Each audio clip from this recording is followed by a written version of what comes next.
WNYC. Coming up next, it's Marketplace. On the show tonight, with prices across the board going up over the past few years, the price of potato chips, in particular, have skyrocketed. That's in part thanks to climate change. The crop is sensitive to weather conditions. A look at the potato chip industry and how rising temperatures are leading to higher costs. That's coming up on Marketplace in just a moment here on WNYC. We'll be back with All Things Considered at 7 p.m. For the rest of tonight here in our area, the sky should remain partly cloudy, temperatures in the low 60s.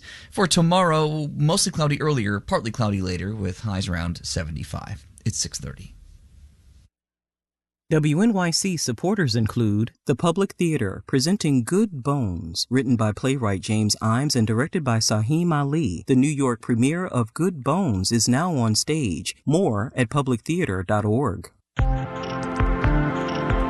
This is WNYC 93.9 FM and AM 820. NPR News and the New York Conversation.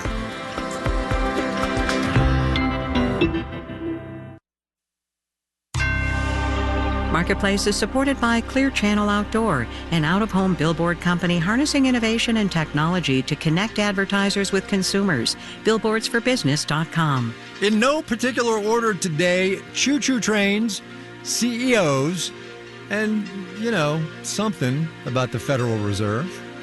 From American Public Media, this is Marketplace. Marketplace is supported by You.com, using AI to power workplace productivity. AI agents that help with research, multi-step problem solving, and content creation. YOU.com.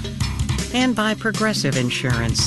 The Name Your Price tool provides a range of coverage options. Progressive.com. Price and coverage match limited by state law. And by Barron's Streetwise podcast, hosted by Barron's Associate Editor Jack Howe, offering insights each week on business leaders and trend spotters. Available everywhere.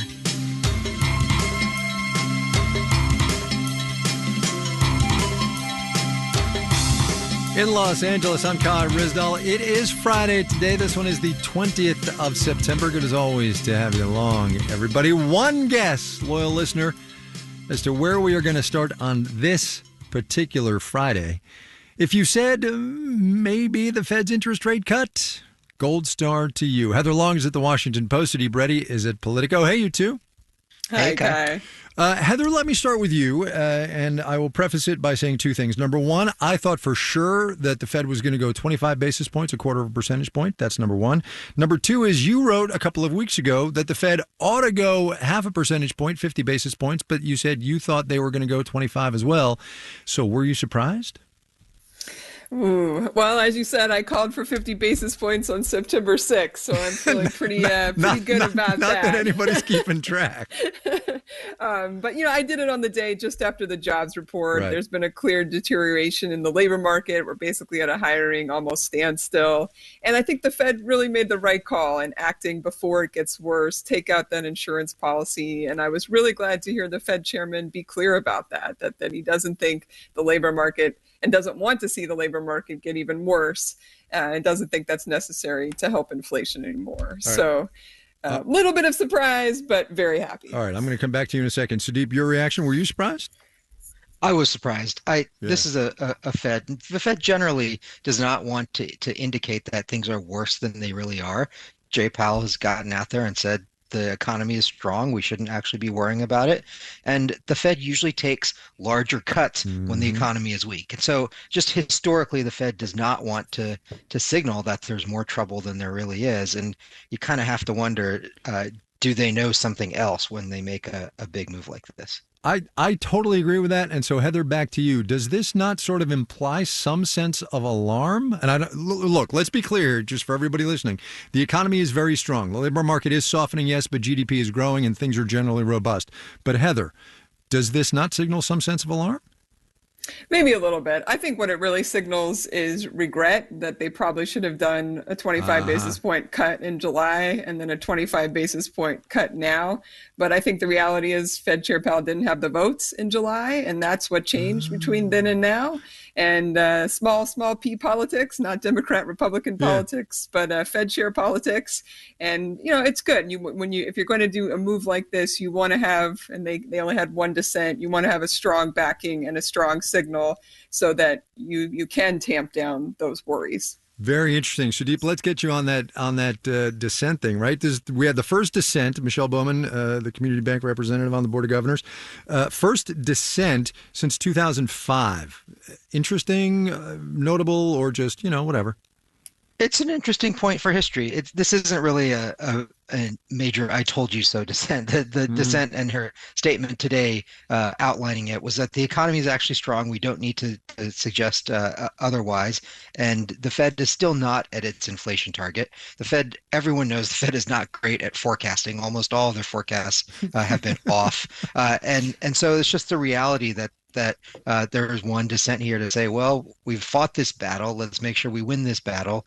And because of the long and variable lag of monetary policy, a few months probably doesn't really matter unless there's something else happening under the surface. And so the dissenter's case here was that it's actually not that bad. Heather, on that long and variable lag thing, it of course works both ways. Fed Chair Powell said this repeatedly when he was raising rates. Monetary policy takes a long time to work its way through the economy on the way up with interest rates. Also, it has to be said on the way down. So we've got some time to wait and see what happens. Yeah, we do. I was happy to see that home refinancing jumped 24% this week compared to last week. You're starting to see some reaction to lower mortgage rates already. The one that I keep watching is those credit card rates. Obviously, we know record credit card debt, a lot of people struggling to pay those bills. And so far, those rates are still near record highs, around 25%. So we need to see those come down to really get broader relief throughout the economy. Speaking of relief, Sudeep, should we take this rate cut as a sigh of relief on behalf of the economy that we've turned a corner now?